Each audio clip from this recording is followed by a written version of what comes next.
Bien, estamos en conexión telefónica con Eonir Sartú. Eonir, buenas tardes, ¿cómo estás? Muy bien, buenas tardes, ¿qué tal? Bien, bien. Eonir, queríamos conversar contigo sobre el contrato con UPM-2. No, hemos escuchado y hemos No, el leído. contrato es con UPM2. Con UPM-2. Nosotros somos los que nos oponemos al contrato. Bien, bien, bien, bien, sí, sí, sí. Hemos escuchado en más de una oportunidad que el contrato con UPM2 es inconstitucional. Lo hemos escuchado de parte del colectivo que integras. ¿Por qué es inconstitucional este contrato? Mirá, en primer lugar, porque el Poder Ejecutivo no tiene atribuciones para establecer las cosas que establece en el contrato. Fíjate que en este contrato se le garantiza a UPM que por 50 años, lo que dure el contrato, el Parlamento no va a legislar en cosas que lo afecten. ¿Cómo puede el Poder Ejecutivo disponer que el Parlamento no va a hacer tal o cual cosa? ¿Se entiende? Es disparatado. Es decir, el Poder Ejecutivo no puede impedir que el Parlamento dicte una ley sobre lo que quiera. Después, porque se le asigna a la empresa el uso prioritario del agua del Río Negro y de la vía del ferrocarril, que son dos bienes públicos que de ninguna manera pueden tener prioridad a una empresa para usarlos. Es un disparate. Recién hablábamos justamente de eso en el corte con los compañeros, esto de que a UPM se le da la exclusividad, se le asegura, mejor dicho, lo que es la utilización del agua por el periodo que esté instalado en el país. ¿Qué significa eso desde el punto de vista práctico? Bueno, lo que se le da es garantía de un flujo mínimo de agua. Eso tiene consecuencias enormes. Primero, que significa que la prioridad la tiene UPM para el uso del agua del río. Segundo, que si el volumen de agua no es suficiente, Uruguay tendría una responsabilidad, porque tiene que asegurarle que va a tener el flujo necesario. Eso obligaría a modificar el régimen de las represas para darle prioridad a UPM para que tenga el agua necesaria. Eso afecta la generación hidroeléctrica, afecta a la gente que vive en las márgenes de la represa, ¿no? Ya sea los pescadores, ya sea San Gregorio de Polanco. Todo eso es gratis, además. O sea que no solo hay que darle toda el agua gratis, sino que hay que asegurarle un flujo que no es el natural.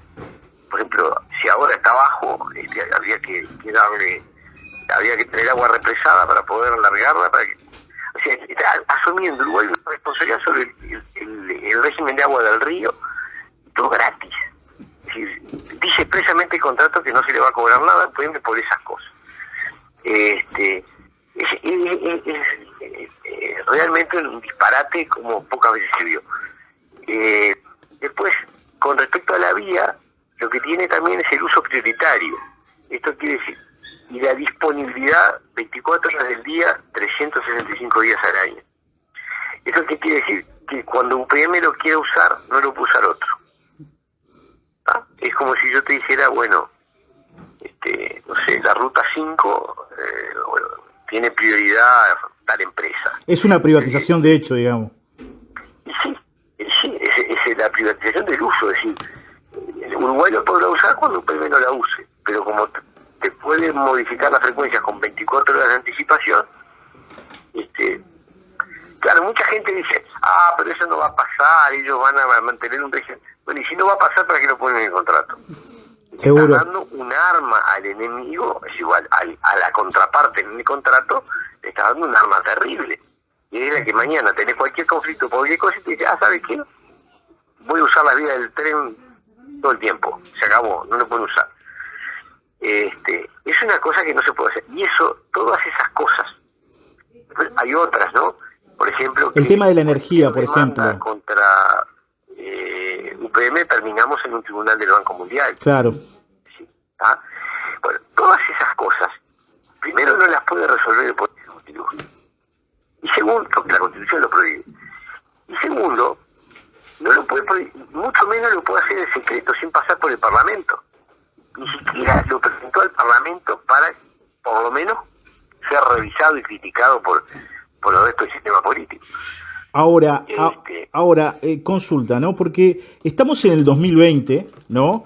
Esto viene del año 2017, ¿no? Sí. Con el gobierno progresista, cuando arrancó en marzo de este año, con la asunción del gobierno por parte del Partido Nacional, el contrato sufrió algunas modificaciones y seguimos, mientras UPM ya está construyendo su vía férrea, ¿no? Seguimos en esta discusión de si es inconstitucional, no es inconstitucional, y a la misma vez aparecen grandes disparates que uno le llama realmente la atención con el nivel de desprolijidad que se ha manejado este tema.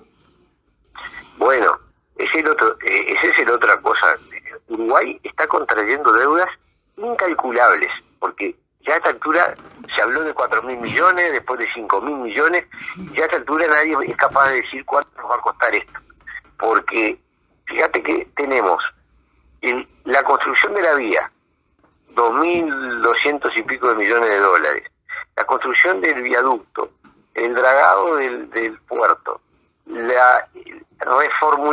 reformar 60 y pico de puentes en todo el país, hacer cientos de kilómetros de rutas locales que hay que transformarse en rutas no cualquiera, o sea, donde puedan pasar los camiones tritren.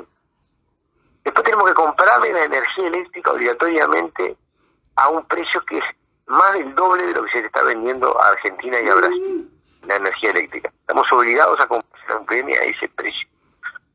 Entonces, no te digo cuánto vale el agua del río, es decir, uno abre la canilla y le paga la OCE, ¿no? Bueno, UPM abre el río y no paga nada. Se consume el río y no paga nada. Es así. Las expropiaciones que hay que hacer, quedan pendientes cientos de expropiaciones. O sea, todo eso es dinero que va a pagar el Estado uruguayo. Por eso los cálculos que andan cercanos a los 5.000 millones de dólares se quedan cortos, porque no estamos evaluando el daño ambiental, si el problema del agua, no estamos evaluando el problema de la tierra, a eso no se le está dando un precio. Están las exoneraciones tributarias, es decir, UPM va a pagar muchísimo menos impuestos que el resto de las empresas, porque funciona en régimen de zona franca.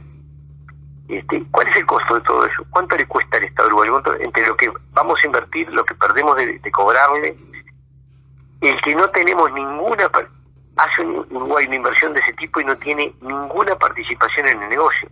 Toda la ganancia es para UPM. Es brutal. Y el gran cuento es que van a dar fuentes de trabajo, van a crear fuentes de trabajo. Hay que ir a Fray Bentos. A todo el que me dice eso le digo, ¿por qué no vas a Fray Bentos? Y ves cuánta gente trabaja y cómo está la situación de Fray Bentos. Fray Bentos es una ciudad que está desolada, están trabajando menos de 200 personas en la famosa planta de UPM, y el resto, todo eso que se había movido, claro, con la construcción se genera, que los alquileres, que la hotelería, pero eso duramente se está en construcción, después se cae, y hoy uno va a Fray Bentos y es una desolación brutal. Es peor que lo anterior, porque queda la frustración de que tuvieron algún momento de auge y después se les cayó todo. O sea, es mucho más deprimente todavía que la simple pobreza. Buenas tardes, Arturo. David te habla, un compañero de la cooperativa. Mucho gusto. Igualmente. Otra de las cosas, evidentemente, digo que con plata no se pagan todos los daños ecológicos, como decías vos, pero que inclusive ellos, después de devastar toda la naturaleza uruguaya, todo el paisaje uruguayo, tampoco se van a hacer cargo. Es decir, quien se va a hacer cargo también, justamente, ya están amparados en eso también, porque después que quede todito como queda, porque es un cambio de paisaje impresionante por todo lo que que van a hacer. Después todavía encima el Estado uruguayo va a ser el que va a poner la tarasca para recuperar algunos espacios que se podrán recuperar. Claro, porque la tierra donde se plantaron los eucaliptos queda estropeada para cualquier otra producción. Eso, o sea que después sale carísimo restablecer eso. Sí, el campo, como decía, el campo no menos de 10 años con un tratamiento que vale miles y miles de dólares, ¿no? Un campo, miles de dólares por hectárea. Ahí va, por hectárea, para recuperar, en 10 años para recuperar un campo, digo, de lo que son la plantación de los eucaliptos, como decís vos, o sea, estrago totalmente, digo. Exactamente. Parte... Y el contrato trae cláusulas, por ejemplo, esa estabilidad, eso que le llaman estabilidad jurídica, que es que no se puede legislar en nada que le modifique a UPM su ganancia, incluye las políticas forestales. Si Uruguay no va a poder modificar la legislación forestal, porque nos van a demandar. Esa es la lógica, es decir, que se aseguran de no tener limitaciones para seguir plantando, para seguir... lo que se le ha concedido a esa empresa es incalculable. Y lo otro es que UPM se puede retirar cuando entienda que se acabó el negocio, ¿no? Ese es el otro disparate. Eso lo hicieron después, después de que firmaron el contrato definitivo, en el año pasado, firmaron el contrato preliminar, después firmaron un contrato complementario, donde hay una cláusula, la 4222, que dice que UPM se puede retirar, es decir, lo único que tiene que hacer es dar un preaviso con un año de anticipación y después se va sin pagar ninguna indemnización. Es decir, que si mañana cae el precio de la celulosa, si mañana le surge un negocio mejor, levanta campamento y listo.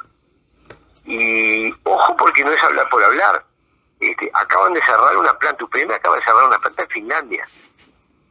Dejó cientos de personas sin trabajo. ¿Por qué? Porque le conviene más la de acá. Entonces cerró una planta en Finlandia, porque tenían costos más altos, y bueno, el chao, se fue. O sea que tampoco ese argumento que dicen no, porque una vez que construyan, no sé qué, no, porque en el volumen de negocios de ellos, el costo de la inversión, y capaz que lo recuperan en 2-3 años. Y si al tercer año, cuarto año, quinto año cayó el precio de la celulosa, capaz que levanta campa, o le surge un negocio mejor, se van a otro lado. Y Uruguay va a seguir pagando el ferrocarril, el daño ambiental, las deudas de todo tipo. Ese es el brillante contrato que tenemos. Es increíble, ¿no? Parecería como que, no sé, que será descendiente de finlandeses, digo, el presidente que nos embarcó en esta... Porque aparte, digo, es una cuestión pura y exclusivamente desde el Ejecutivo también, que eso es otra de las cosas que tiene esta mecánica. No lo dialogaron con nadie, o sea, lo firmaron entre cuatro paredes, conocimos el contrato el mismo 7 de noviembre cuando ya estaba firmado. Sí. Esa es la verdad. Lo publicaron en Presidencia, en la página de Presidencia enseguida, yo lo leí esa noche, pero ya estaba firmado. Porque no se entiende, o sea, justamente no se entiende la lógica de que un ser humano un poquito sensible haga este tipo de maniobras, ¿no? Digo, por más que nos tienen acostumbrados, es verdad, pero digo, es algo monstruoso, es algo que no tiene otro antecedente, ¿no? Yo creo que esto no tiene antecedente. Jamás Uruguay firmó una cosa como esta, nunca. Porque incluso las plantas anteriores podían traer problemas ambientales, pero el costo era de UPM o de Monte del Plata. No era que Uruguay le tenía que invertir el doble de lo que van a invertir ellos para que se instalen. Es decir, esto no tiene lógica ninguna. Salvo que uno mire el fenómeno de la economía globalizada, ¿no? Cuando uno ve cómo empieza esto del modelo forestal, el Banco Mundial venía emitiendo documentos que decían que esta región, no solo Uruguay, sino parte de Brasil, Argentina, Paraguay, Chile, era apta para la producción de celulosa. Desde fines de los años 50 hay estudios del Banco Mundial que indicaban eso. En 1987, en el primer gobierno de Sanguinetti, se votó la ley de promoción forestal, que es esta que está vigente ahora. Y ahí empezó el Banco Mundial a poner plata para financiar la forestación. Entonces, y uno mira el contexto y se da cuenta que en Brasil, en Argentina, en Chile, en todos lados están con lo mismo. Es decir, esta región fue asignada por intereses económicos muy poderosos para la producción de celulosa. Y bueno, entonces creo que acá la decisión de los gobiernos es muy relativa, ¿no? O sea, esto ya venía así. Sí. Creo que sabemos que hay planes para instalar más plantas de celulosa en el Uruguay. Esto no es la última. porque la idea es que esta región sea productora de celulosa. Y esa decisión no la tomó ningún gobierno uruguayo, ningún estado uruguayo. La han aceptado todos los gobiernos, desde 1987 para acá, todos la llevaron a cabo. Pero no la resolvieron ellos, ¿no? Claro. No, pero lo que uno ve, digo, es justamente que estaba suelto de mano, es decir, no tenía ningún tipo. A ver, si estamos hablando de lo que, como decís vos, Arturo, que hay hasta estudios hechos de suelo y de agua en Uruguay desde el 87, ¿eh? Vos decís, no, en el 87 se votó la ley, ya estaba más que resuelto. Claro, no, la ley en el 50 para plantar árboles. Claro, en el 50 los estudios vienen desde los años 50, ahí está, por lo menos 20 años atrás. Ahí está, mucho más atrás todavía. Entonces vos decís, vos, por ejemplo, asume un gobierno, un gobierno que nosotros creíamos que era de izquierda, después nos vamos desayunando, como que no era tan así. Vos decís, viene todo un paquete de atrás, bueno, te la tenés que comer a esa. Ahora, gratis hacer otra vez lo que es UPM2, porque vos decís, fenómeno, nosotros no teníamos voluntad, vamos a decir, que tenían la voluntad, igual si quisieran lo hubiesen derrocado igual, pero dijeron, bueno, esto viene desde atrás. Ahora, una nueva planta, eso lo increíble es la segunda planta. Evidentemente, cuando vos estás hablando, haces toda esa historicidad de cómo vienen resolviendo las políticas dependientes de lo que es el Banco Mundial, que todos son serviles a eso.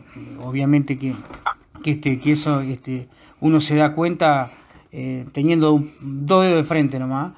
Claro. Digo, pero no había una necesidad de hacerse odiar tanto, digo, que en este sentido, ¿no? De tener un poquitito de respeto hacia lo que... Bueno, está. Sí, uno se pregunta cómo puede ser que sean tan sumisos, ¿no? Que y hay una cosa además, esto lo IPM es un gran negocio financiero, porque Uruguay todo esto lo hace con deuda, ¿no? Por ejemplo, el costo de construcción del ferrocarril anda cerca de los $1.000 millones, pero a Uruguay le va a costar 2.200 millones de dólares a lo largo de 15, 20 años. O sea, vamos a pagar más del doble de lo que cuesta la obra. Y así con todo, es decir, todo lo que hay que hacer se hace con préstamos. Entonces, obviamente los préstamos significan ganancias para el sistema financiero. Entonces, cuando uno empieza a mirar esas cosas, se empieza a dar cuenta por qué el Banco Mundial también está en el asunto. Bueno, porque por un lado sirve la producción de celulosa y por otro lado es una forma de enganchar a un país a que se endeude y a que tenga que pagar. Ahora, ¿qué papel, está jugando algún papel el nuevo ministerio? Este gobierno ha creado el Ministerio de Medio Ambiente, ¿no? ¿Qué papel juegan las instituciones que tienen que ver con la preservación del medio ambiente en el tema UPM? Porque no hay mucha información en relación a este tema. Todo el sistema estatal ha estado disciplinado para hacerle los mandados a UPM. Esa es la verdad. La Dinama ha sido vergonzoso. A ver, hay una cosa que rompe los ojos hasta el más distraído. Yo me crié en un país donde tomamos agua de la canilla, y hasta grande, hasta muy grande. En los últimos años, el agua dejó de ser potable. El agua empieza a tener productos químicos que la hacen cancerígena. Ya a esta altura ya ni se dice que el agua se puede tomar. Ya, durante un buen tiempo mintieron, decían que el agua estaba bien, que era potable. Ahora ya no se animan. Tuvieron que poner los filtros de carbón activado y no sé cuánto, y el agua sigue siendo horrible. Eso pasó ante la vista y paciencia de todos los organismos estos de preservación ambiental. Así como la Dinama permitió que el agua se pudriera, toda el agua, porque es toda el agua del país. Hablamos del río Santa Lucía, acá en Montevideo, pero si uno mira el río Negro es impresionante. Tenemos incluso un problema que ya ahora este año empieza a pintar otra vez, el tema de las cianobacterias. Sí, ya estamos en eso, ¿no? Ha aparecido en algunos cauces de aguas del interior del país ya la cianobacteria. Y en Colonia ya tuvieron que clausurar las playas que dan sobre el río de la Plata, ¿no? Entonces, bueno, si las condiciones climáticas son así, vamos a tener otro año, como fue hace dos veranos, ¿no? Que tuvimos todas las costas, desde Colonia hasta Rocha, todo lleno de cianobacterias. Eso el daño que le causa al país, ya no solo por la pérdida del agua potable y de la posibilidad de bañarse, no, es también el daño al turismo, a la actividad turística, ¿no? Porque, a ver, claro, Uruguay en verano es una gran playa, la gente viene a hacer playa. Si la playa no se puede entrar, se cae todo. Y entonces, bueno, uno dice, pero esto están matando el país sin vacilar. Sobre ese río, esto me lo explicó Daniel Panario, que es experto en el tema del agua, me dijo cómo fue la invasión de cianobacterias desde hace 2 años. Fue que había floración enorme de cianobacterias en el Río Negro, vinieron lluvias y tuvieron que liberar agua y abrieron las compuertas por arriba. Entonces pasó toda la flora de cianobacterias, pasó por el Río Negro hasta el Río Uruguay, y de ahí se expandió a todas las costas. Entonces, sobre ese río que ya tiene todo ese problema, agregar un nuevo factor contaminante, que es la empresa UPM, porque el agua que ellos usan la van a volcar de vuelta al río, es decir, la que no consumen, después la devuelven con todos los productos químicos que implica la fabricación de la celulosa, vuelve al río. Muchos de esos productos hacen que el agua se enriquezca desde el punto de vista de la nutrición, si generan bacterias y esas bacterias después van a parar a las costas, ¿no? Es una locura. Cualquiera que mire esto dice, bueno, esto es un disparate, no se puede hacer. Ahora, el nuevo ministerio, creo que yo no conozco que haya tenido ninguna actuación novedosa en este asunto. Todo el sistema de ambiental del Uruguay ha fracasado, pero escandalosamente. No podríamos tener toda el agua podrida en 10 años si no fuera que los controles no existen. Bien, ¿cuáles van a ser los siguientes pasos que como Movimiento Ciudadano UPM2 No van a desarrollar? Bueno, nosotros estamos en realidad en una campaña para aprobar una reforma constitucional que declare nulo el contrato. La reforma esa, se llama Uruguay Soberano, tiene 3 patas, digamos, 3 objetivos. Uno es declarar nulo el contrato para que caigan los privilegios que tiene UPM.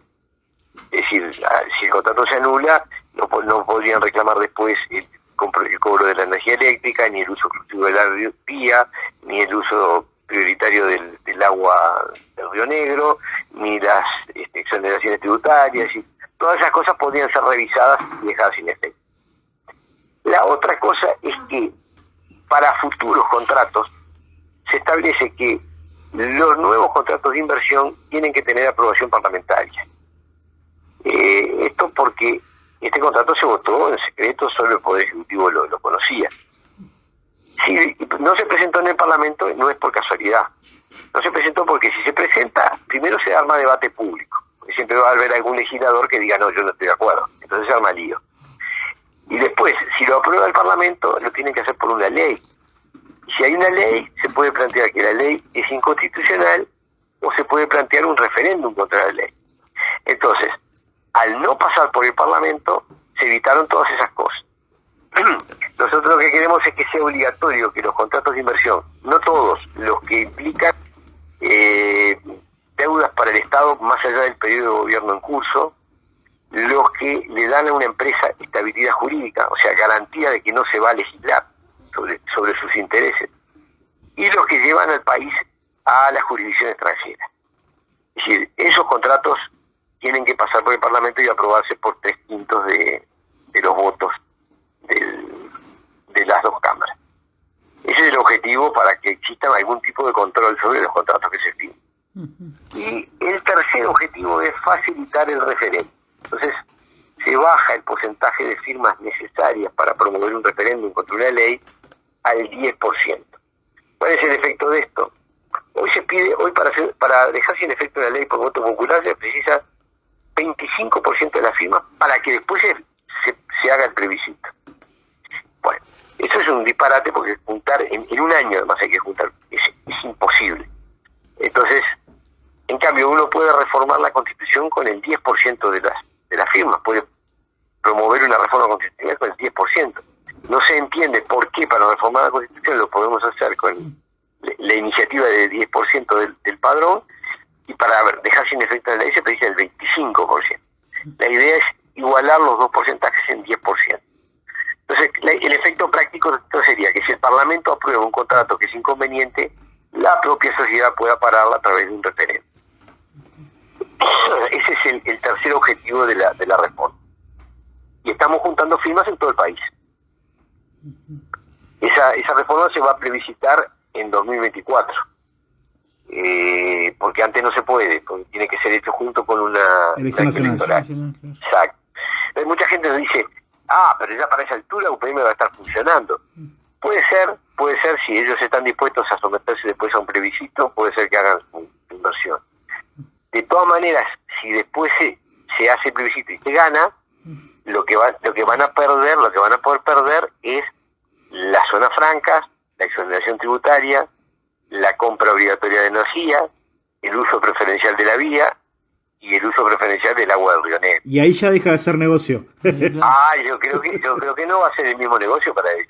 Exactamente. Otra preguntita, Sarto, te iba a hacer, porque también lo que se ha firmado con UPM2 es que o sea, ate de pie y mano a los sindicatos también, o sea, que hay una cláusula que tampoco se pueden manifestar en contra de, bueno, que no puede dar una lucha sindical, aunque haya una negligencia patronal, también están parados en eso en el contrato, ¿no? Bueno, es bien interesante lo que vos planteás. Mirá, el contrato lo que dice es que había que modificar la legislación laboral en acuerdo con UPM, es decir, tenía que haber reuniones de UPM, el Estado y el gobierno y el PCDT para acordar cambios legislativos que después tenían que incorporarse al derecho positivo uruguayo, o sea que tenían que ser ley general.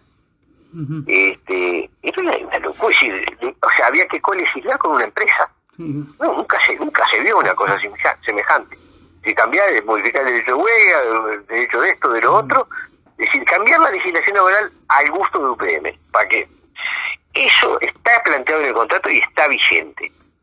Lo que hicieron por ahora es un mecanismo que fue una especie de acuerdo por el cual el gobierno le instaló instala dos oficinas del Ministerio de Trabajo dentro de la planta. Uh-huh. Es decir, de alguna manera eso todavía no lo cumplieron, pero está en el contrato y UPM lo podría exigir en cualquier momento. ¿Ah? O sea, ahí hay otro espada de Damocles colgando ahí, porque si algún día lo exigen, se lo van a tener que cumplir. Por supuesto. UPM podría exigir modificar la legislación laboral del Uruguay. Increíble. No lo hicieron. Hay dos cosas que no hicieron, el gobierno del Frente Amplio no hizo, pero que están en el contrato. Una es esa, es hacer un acuerdo para modificar la legislación laboral.